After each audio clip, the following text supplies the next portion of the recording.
Kalau Isa lahir di bawah pohon korma, kalau kalau Yesus lahir di dalam palungan.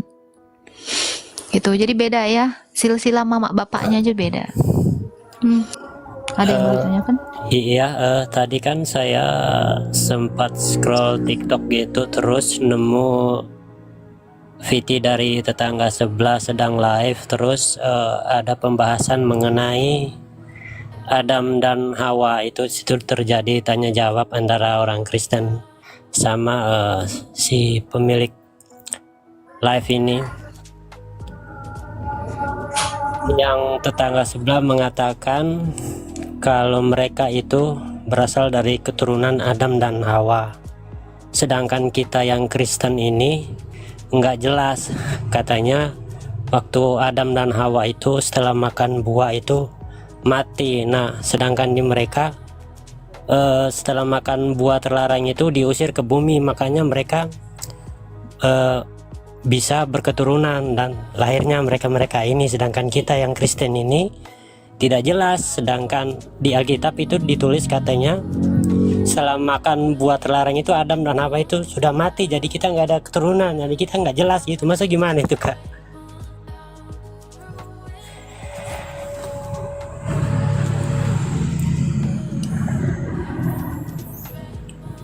Maaf Kak, suaranya nggak ada ya. Oh, oke. Kamu punya Alkitab? Oh, saya kebetulan lagi di jalan nih Kak. Oke. Ya, ini di dalam, nggak apa-apa, mereka mau bilang apa? Di dalam Galatia 3 ayat 29 dikatakan ini, jikalau kamu adalah milik Kristus, maka kamu juga adalah keturunan Abraham dan berhak menerima janji Allah. Bodoh amat, nggak mau dibilang apa juga. Kita ini keturunan Abraham karena kita percaya kepada Kristus. Kita lah keturunan Abraham itu. Ya mau mereka bilang kita nggak keturunan Adam, Hawa, apapun. Yang penting karena iman kita kepada Kristus, Kristus yang menciptakan Adam dan Hawa.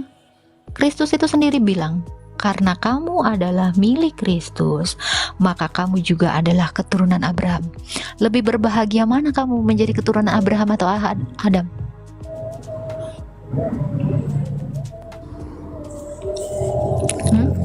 Kamu lebih berbahagia mana, disebut keturunan Adam atau keturunan Abraham? Lebih senang Abraham sih. Iya, makanya di dalam Ibrani 2 ayat 15 dia bilang apa? Sebab bukan malaikat-malaikat yang ia kasihi, melainkan keturunan Abraham. Keren ya? Gak usah peduliin. Gak usah peduliin mau kita dikatakan bukan keturunan Adam, tapi kita ini keturunan Abraham. Dan Allah itu berjanji apa kepada Abraham? Berkat 3 berganda. Berkat kita lebih banyak, biarin aja. Gitu aja. Mau kamu bilang apa? Saya ini keturunan Abraham yang diberkati Tuhan, yang diberkati Allah. Dan tahu nggak, keturunan Abraham itu adalah pemilik kerajaan sorga. Gitu. Nggak usah dikhawatirkan hal-hal yang seperti itu. Itu kan kebodohan mereka. Tetap nenek moyang kita adalah Adam dan Hawa. Gitu. Nggak penting itu. Ada lagi Ungke 08 yang mau ditanyakan? Oke Kak, saya rasa cukup demikian. Berbahagialah kamu jadi keturunan Abraham. Iya. Nggak usah khawatirkan itu. Baik Kak, terima kasih Kak. Ya, Tuhan berkati. Tuhan berkati juga.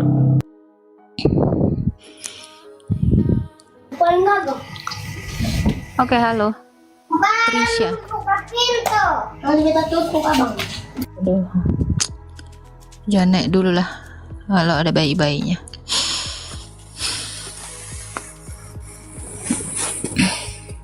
Halo Ganesha.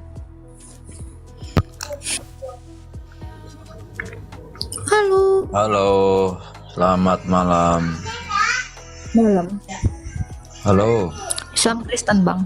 Iya, selamat malam. Islam. Ya, mau bertanya apa silakan.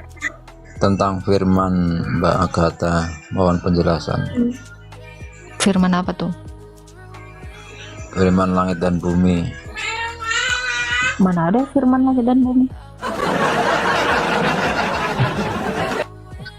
Langit dan bumi Maksud- tidak punya firman. Penciptaan Apa? langit dan bumi maksudnya Mbak Agatha. Di dalam Kejadian 1 ayat 1 sampai 3, Iya, Allah menciptakan langit dan bumi. iya. Bagaimana cara Allah menciptakan langit dan bumi?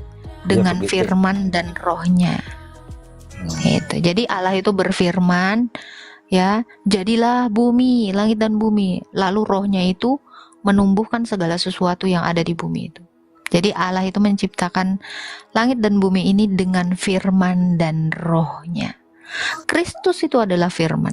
Jadi Kristus itu adalah sang pencipta yang satu di dalam Bapa bersama dengan Roh Kudus. Gitu.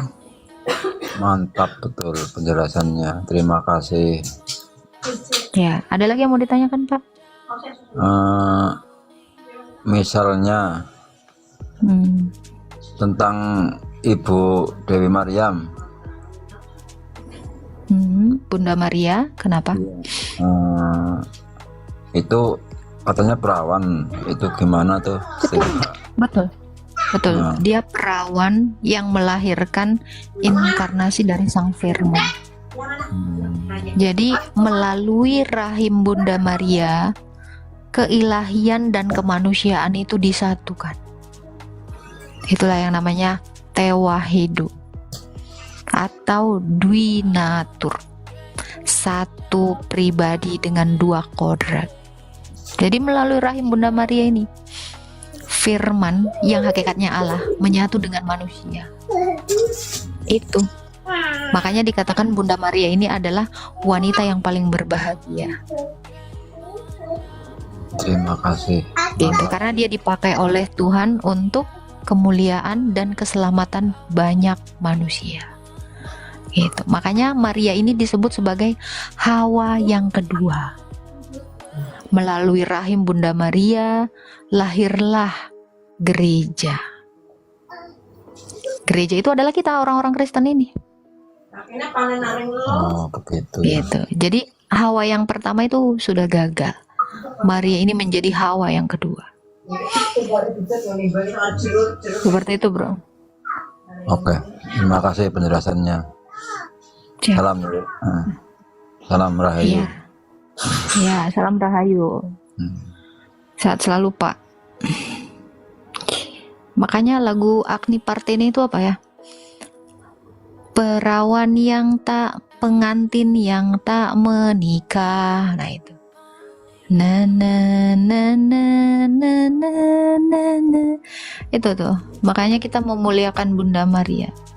Karena melalui rahimnya Allah dipersatukan dengan manusia, manusia dipersatukan dengan Allah.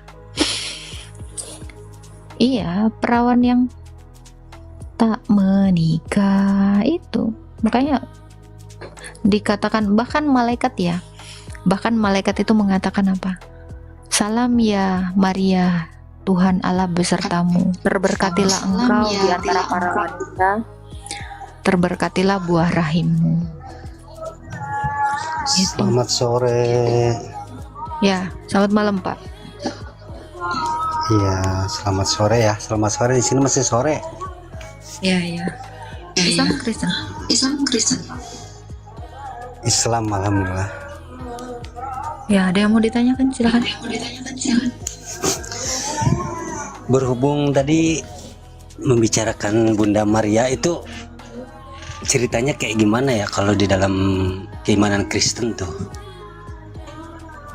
Maria itu adalah tunangannya Yusuf, tetapi dia tidak dinikahi secara penuh. Dia tetap perawan sampai mati. Jadi dia itu dikabarkan oleh malaikat, engkau akan melahirkan seorang putra dan engkau harus menamai dia Yesus, karena yang kau lahirkan itu adalah anak Allah yang disebut kudus. Gitu.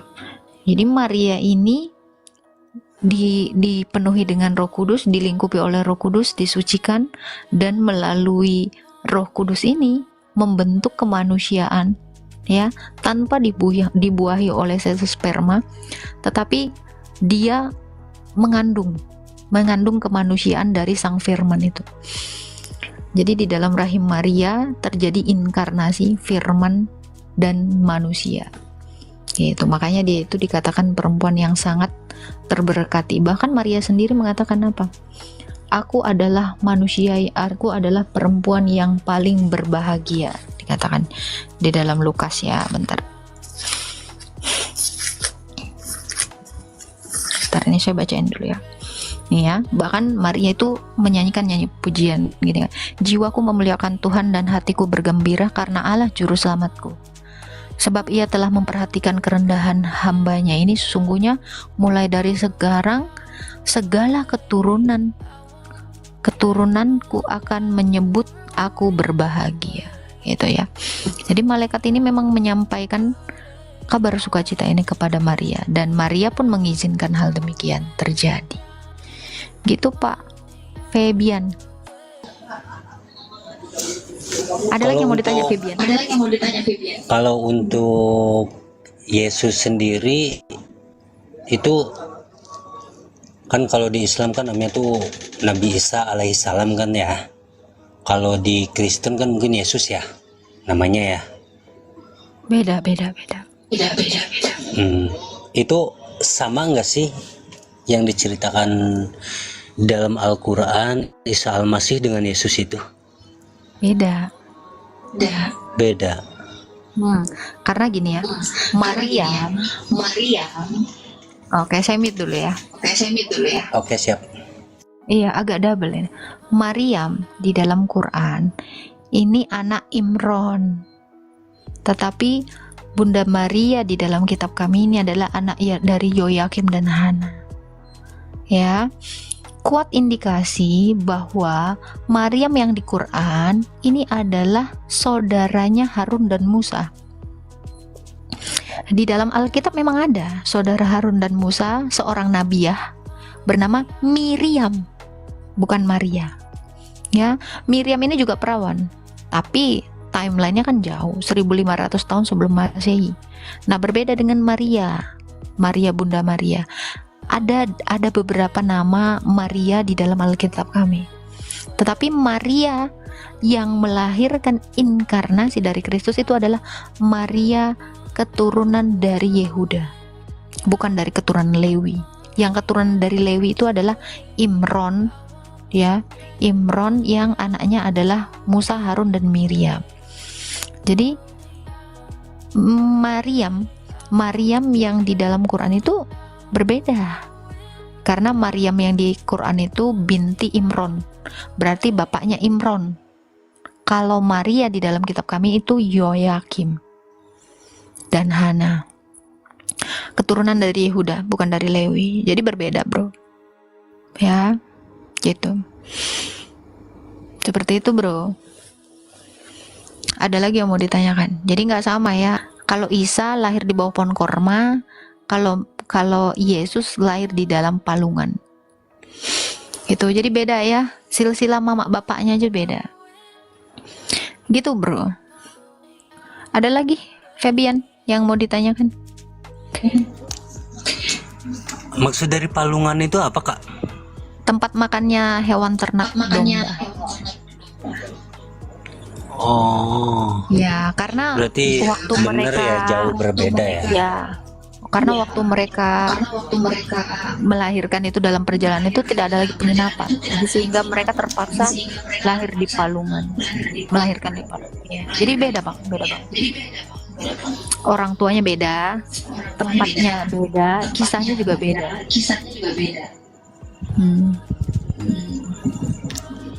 Kakak ini Kristennya Kristen Katolik atau Advent atau apa kak gitu? Kristen. Ortodoks. Ortodoks. Berarti dalam kitabnya itu kitab Yahudi Sama. apa Injil apa kak? Yahudi itu nggak punya kitab. Ya, kitabnya orang Kristen itu sama semua. Yaitu apa namanya? Kan ada Torah, Alkitab. Zabur, Injil, Al-Quran, Semuanya itu kan gitu kalau di disebut, Islam gitu. ya ini disebutnya itu Alkitab nih judulnya. Alkitab, Alkitab. Terdiri dari, Alkitab. Nah, terdiri dari tulisan-tulisan nabi-nabi dan tulisan para rasul. sepengetahuan saya tuh kata-kata Alkitab itu kayak di Quran aja deh Kak, Alkitab gitu. Oke, Bukannya kitab kami. dari yang Yesus itu yang setahu saya gitu ya, yaitu Nabi Isa gitu. Tapi memang kan lain gitu antara Nabi Isa sama Yesus itu kan katanya kan lain gitu ya kata kakak ya. Tapi yang saya tahu dari Nabi Isa itu yaitu Injil. Isa emang punya Injil? Iya. Oh ya? Kami nggak pernah punya Injil Isa. Hmm, Iya, kami nggak pernah mengenal Injil Isa karena Yesus itu tidak nulis Injil, tidak menerima Injil. Karena Yesus itu adalah Injil. Saya baru dengar ada Injil Isa. Boleh lihat nggak bro?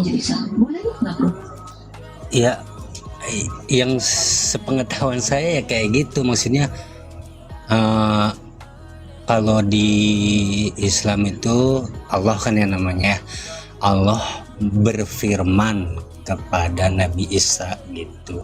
Nah firmannya itu yang dikatakan kitab Injil Oh, gitu. beda berarti. Karena yang ada di dalam kitab kami ini Injil Matius, Markus, Lukas, Yohanes. Ya. Jadi kami itu tidak mengenal Injil Isa. Yang ada itu 4 Injil sinoptik. Itu namanya Injil Matius, Markus, Lukas, Yohanes. Isa itu tidak menulis Injil. Yesus itu tidak menulis Injil, maaf. Ya. Yang menuliskan tentang Injil itu adalah 4 rasul ini. Yang tadi saya sebutkan. Jadi yang nerima firman itu adalah para rasul. Menerima firman dari Sang Injil. Karena Sang Injil itu adalah firman yang berfirman. Jadi yang menerima perintah, yang menerima wahyu itu adalah para rasul. Matius 28 ayat yang ke-19. Kata Sang Firman itu begini. Pergi dan jadikanlah semua bangsa muridku, dan baptislah mereka dalam nama Bapa, Anak dan Roh Kudus, dan ajarlah mereka melakukan segala sesuatu yang aku perintahkan kepadamu. Dan ketahuilah aku akan menyertai kamu sampai akhir zaman. Jadi yang menerima firman itu adalah para rasul. Yang ngasih firmannya adalah Yesus. Karena Yesus itu adalah Allah. Gitu. Jadi Yesus itu nggak nerima firman, dia adalah firman yang memberikan firmannya kepada utusannya, para rasul. Seperti itu bro. Ada lagi yang mau ditanyakan, Fabian?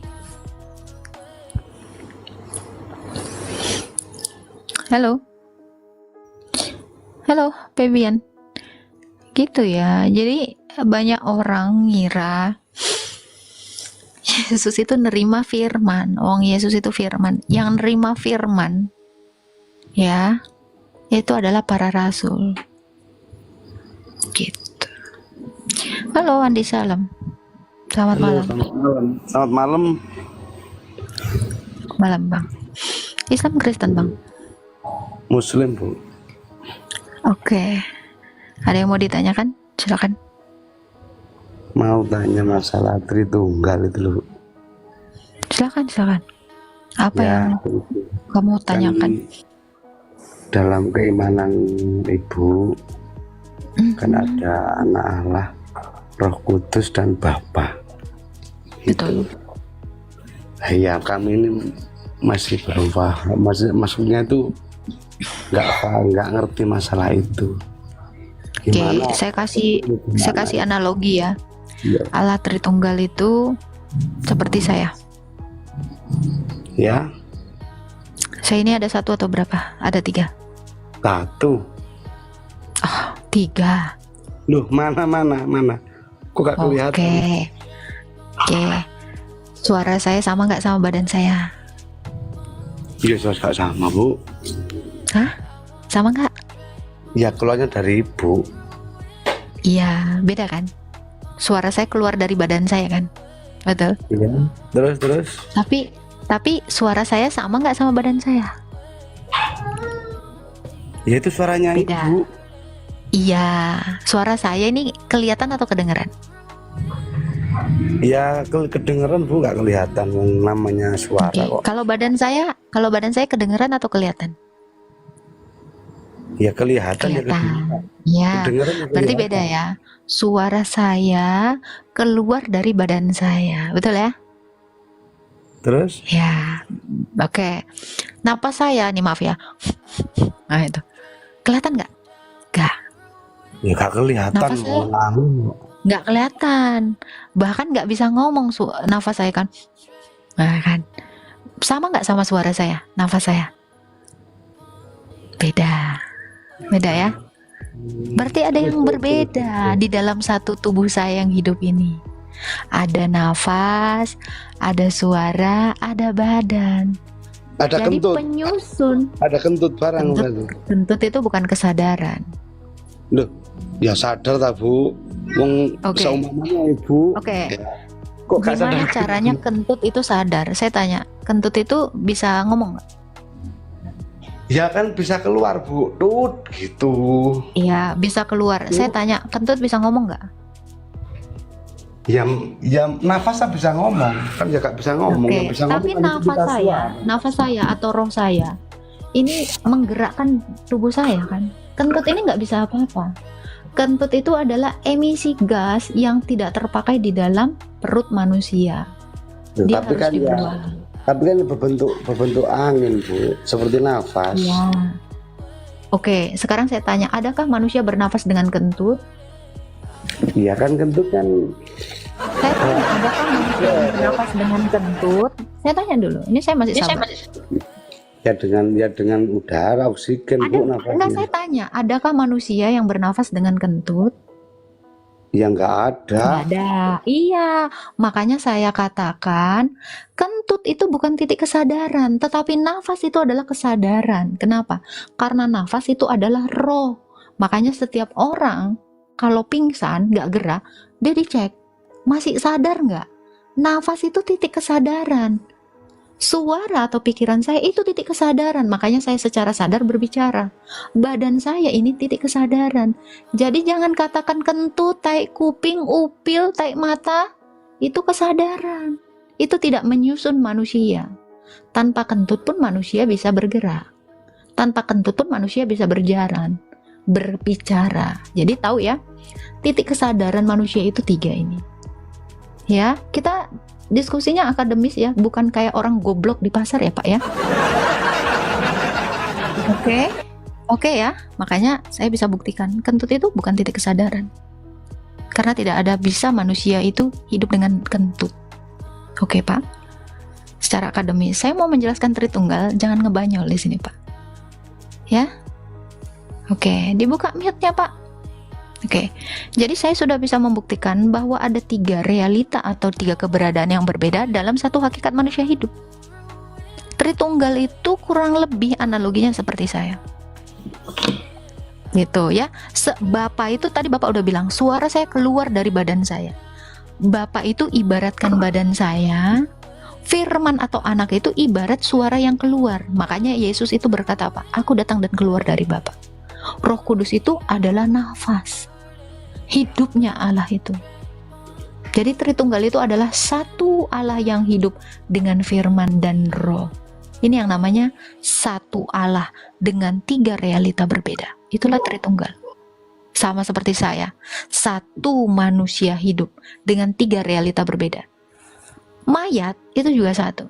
Tapi mayat tidak punya realita suara, tidak punya realita nafas.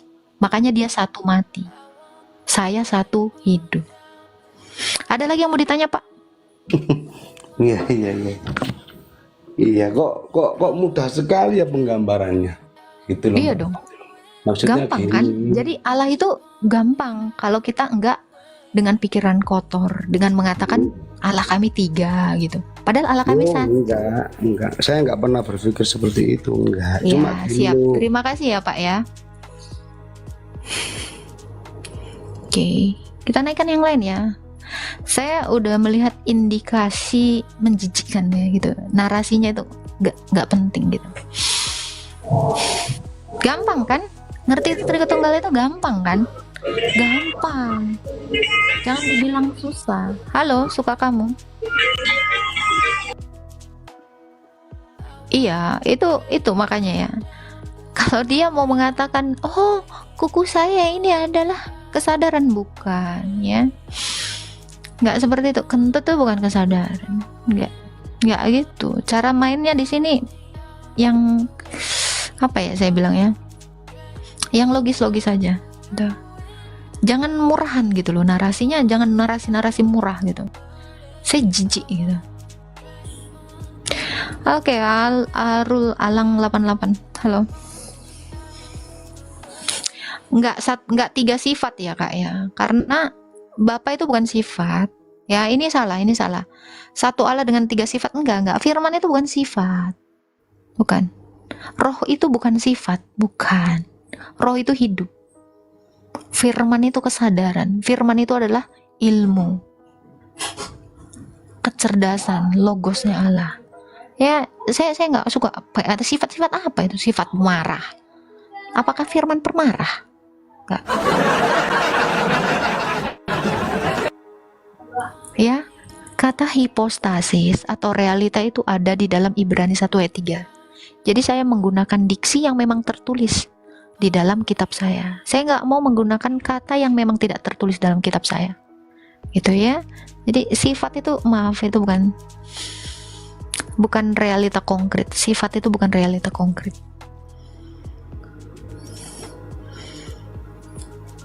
Saya tidak mau keluar dari konteks Alkitab.